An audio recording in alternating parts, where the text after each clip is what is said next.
苗栗一个男子真爱签着合彩，一年半来签100多万，嘛互伊着1000万左右。但是伊咧签的这个签字站去互警察掌着，伊是缴卡嘛犯着跋筊罪，除了罚款2万，伊所签着的1000万算是犯罪所得，嘛爱全部来没收。这个男子就甲法官求情咯，讲太太破病，囡仔阁细汉，若爱交1000万，因的后半世人就毁掉咯。法官最后是改判。 唔免交1000万，只要交回200万。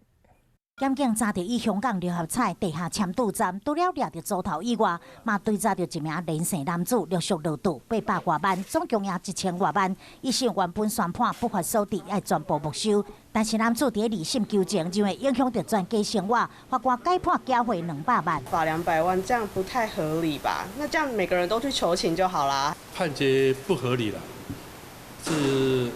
因为他是不法所得嘛，应该是要钱目没入。